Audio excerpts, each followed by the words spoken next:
Salam saudara sekalian yang saya kasihi di dalam Tuhan kita Yesus Kristus. Dimanapun saudara berada, kiranya kalian semuanya sehat selalu dan diberkati oleh Tuhan.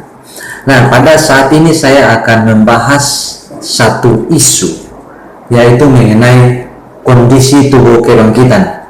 Ya, jadi sebelum membahas bagian ini, harus menjadi jelas bagi kita bahwa di dalam iman Kristen kita percaya bahwa kematian itu bukanlah akhir dari segalanya, sebab di balik kematian ada kebangkitan. Jadi kita mengharapkan bahwa kita yang masih hidup atau saudara-saudara kita yang sudah meninggal, kita semua akan, jikalau nanti kita yang hidup akan mati, maka kita juga akan dibangkitkan, dan sanak keluarga kita juga yang sudah meninggal akan dibangkitkan. Nah, pada saat ini saya hanya akan fokus mengenai kondisi dari tubuh kebangkitan. Jadi kira-kira tubuh yang dibangkitkan itu akan seperti apa? Nah, kita perlu untuk tahu bahwa kebangkitan daging adalah pekerjaan dari Roh Kudus yang memulangkan segala sesuatu kepada Allah. Itu kalau misalkan saya baca Roma pasal ayat 36.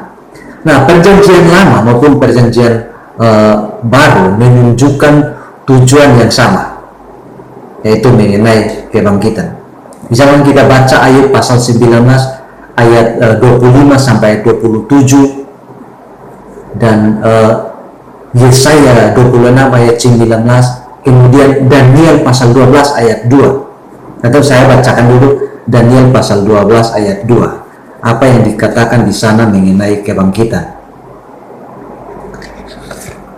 Daniel pasal 12 ayat 2. Dan banyak di antara orang-orang yang telah tidur di dalam debu tanah akan bangun, sebagian untuk mendapat hidup yang kekal, sebagian untuk mengalami kehinaan dan kengerian yang kekal.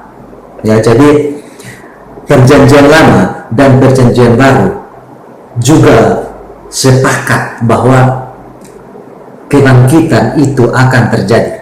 Kebangkitan akan terjadi. Nah, kemudian di dalam perjanjian baru bahkan lebih jelas lagi dalam perjanjian baru, dan kita juga memiliki bukti yang sangat nyata, bukti yang sangat konkret, yaitu bahwa Yesus Kristus dia mati melalui penyaliban di bawah pemerintahan Pontius Pilatus dan dibangkitkan pada hari yang ketiga. Jadi nubuatan di dalam perjanjian lama bahwa akan terjadi kebangkitan, apa yang dibicarakan di dalam perjanjian lama mengenai kebangkitan sudah terjadi.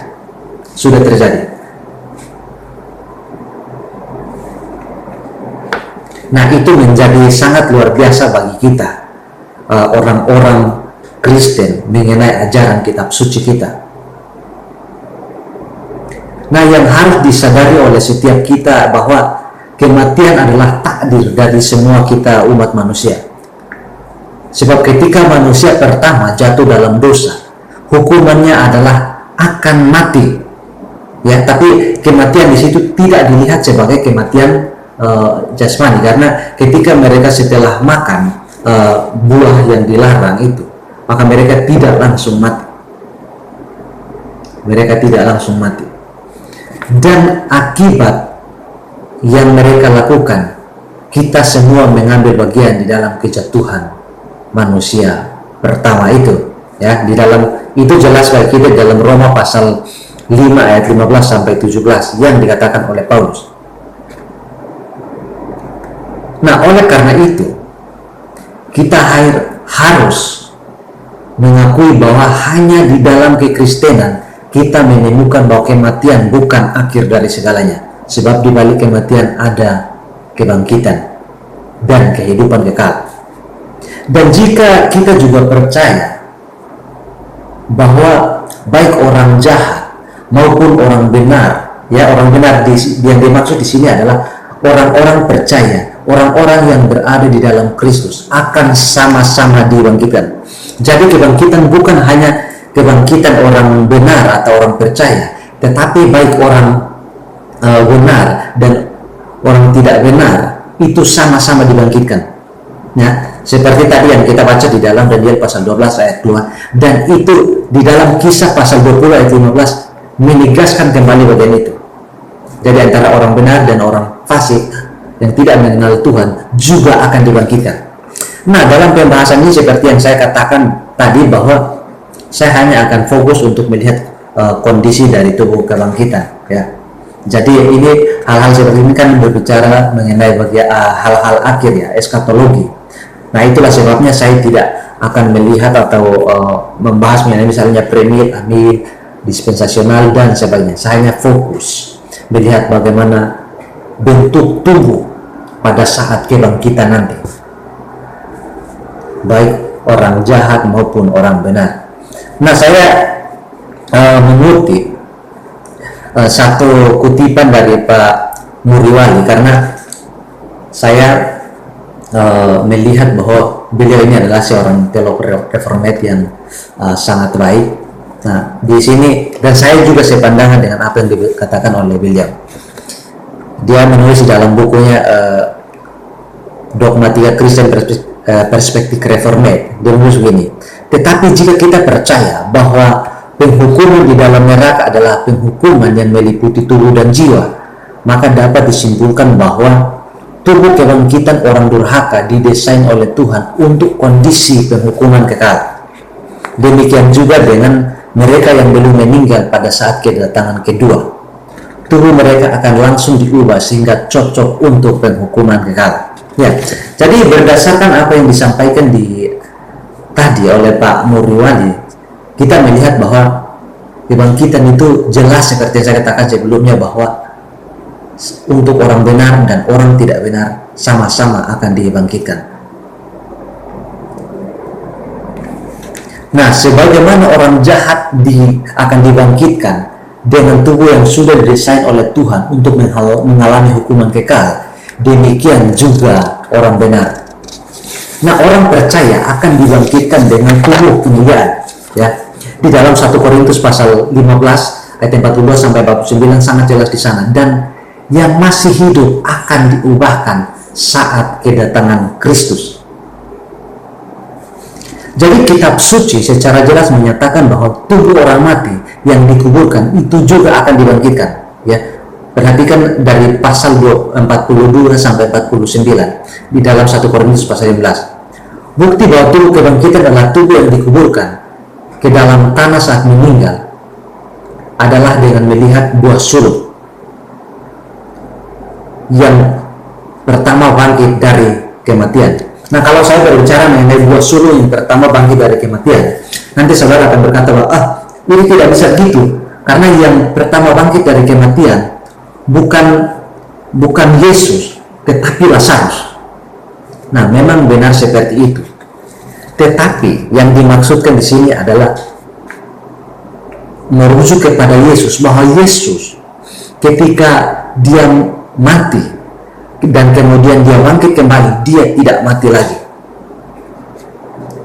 Berbeda dengan Lazarus, dibangkitkan oleh Tuhan Yesus dan dia mati lagi, ya. Jadi itu jelas bagi kita.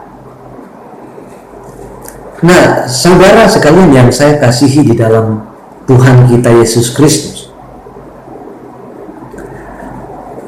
Tuhan tidak akan menciptakan tubuh yang baru bagi semua orang, tetapi akan membangkitkan tubuh kita ini yang sudah dimakamkan dalam tanah. Ya, itu adalah itu adalah kutipan dari Louis Berkhof. Jadi sekali lagi dia berkata bahwa Tuhan tidak akan menciptakan tubuh yang baru bagi semua orang, tetapi akan membangkitkan tubuh kita yang sudah dimakamkan di dalam tanah. Nah, Rasul Paulus ini melihat perjanjian lama dan penggenapannya dalam terang Yesus Kristus. Dia berkata bahwa ini manusia pertama akan menjadi makhluk yang hidup. Manusia pertama Adam menjadi makhluk yang hidup, tetapi Adam yang akhir menjadi roh yang menghidupkan. Dalam 1 Korintus pasal 15 ayat 45. Manusia pertama berasal dari debu tanah yang bersifat jasmani.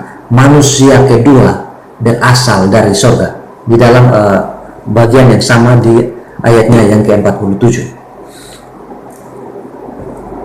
Nah, tubuh rohani ini tidak sama dengan tubuh roh, melainkan tubuh yang dikuasai oleh roh. Tubuh pada waktu nanti berbeda dengan tubuh yang sekarang. Manusia tidak akan lagi misalkan kawin mawin, itu tidak akan seperti itu. Misalkan kita baca jelaskan di dalam Matius pasal 22 ayat 30 dan seterusnya. Dan tidak akan lagi makan dan minum. 1 Korintus pasal 6 ayat 15. Namun tubuh yang dibangkitkan itu tetaplah tubuh yang dikuburkan. Penebusan karena penebusan dalam Kristus itu juga termasuk penebusan tubuh. Dalam Roma pasal 8 ayat 23 ayat 11, 1 Korintus pasal 6 ayat 13 sampai 20 itu sangat jelas bagi kita di sana.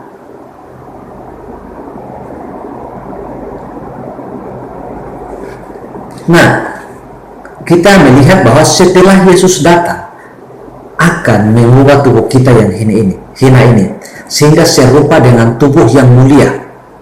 Ya, itu jelas diajarkan dalam Alkitab, Filipi pasal 3 ayat 21. Sebab ada tubuh sorgawi dan ada tubuh duniawi. Tetapi tubuh sorgawi, tetapi tubuh kemuliaan, tubuh sorgawi lain daripada tubuh duniawi. 1 Korintus pasal 15 ayat 40. Demikian juga kebangkitan orang mati, ditaburkan dalam kebinasaan, dibangkitkan dalam ketidakbinasaan. Itu di dalam pasal 42 sampai ayatnya ke 54 ya. Sorry, bukan pasal tapi ayat.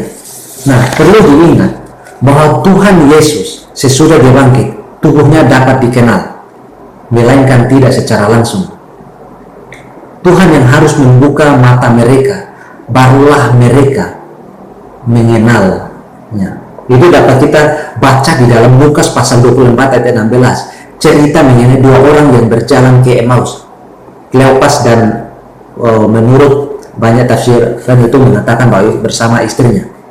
Ya, jadi bukan hanya itu, kebangkitan dapat kita lihat pada Yesus. Kebangkitan yang dapat kita lihat pada Yesus itu tidak dibatasi oleh ruang dan waktu. Saudara bisa membandingkan di dalam Yohanes pasal 20 ayat 19, ketika murid-murid berada di dalam ruangan dan pintu sedang terkunci, tiba-tiba Yesus masuk di tengah-tengah mereka. Nah, kita juga melihat bahwa kalau mengenai tubuh kebangkitan, Yesus juga bisa makan kalau dia mau, ya. Tapi itu tidak berarti bahwa nanti kita dibangkitkan kita juga akan makan seperti Yesus, tidak. Nah, kemudian yang berakhir yang ingin saya katakan adalah bahwa tubuh kebangkitan adalah tubuh yang sekarang, namun tubuh yang tidak dapat binasa, ya. Karena ingat, Yesus bangkit dan kubur kosong, ya. Jadi Yesus tidak hanya bangkit secara roh, tapi bangkit secara tubuhnya juga. Pokoknya kubur itu kosong.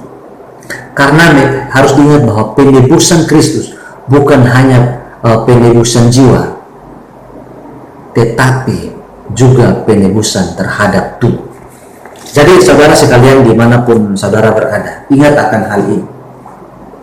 Jadi hiduplah sebagai orang Kristen yang beriman kepada Tuhan, yang percaya bahwa kematian bukanlah akhir dari segalanya. Ketika saudara mengalami kesulitan apapun, tetap berharap kepada Kristus. Bahwa kalau kamu mengalami penganiayaan dan meninggal, kamu akan diubahkan oleh Tuhan Yesus ketika dia datang kembali. Kamu akan diubahkan untuk hidup selamanya bersama dengan Kristus. Kamu akan diubahkan. Dan mereka yang tidak menerima Kristus akan dibangkitkan juga untuk mengalami hukuman yang kekal. Semua orang akan sama-sama dibangkitkan, baik orang yang tidak percaya dan tidak percaya, dan yang percaya.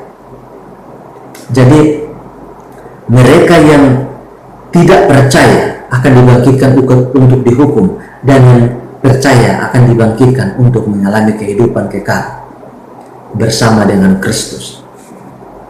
Jadi, dan di sisi lain saya harus jelas bagi kita bahwa Alkitab mengajarkan bahwa semua orang, baik orang benar dan orang jahat, akan sama-sama menghadap tahta pengadilan. Tapi saya mau katakan begini, bahwa kira-kira pengadilan terhadap kita sebagai orang percaya adalah seperti seorang ayah mengajari anaknya untuk hidup jauh lebih baik lagi.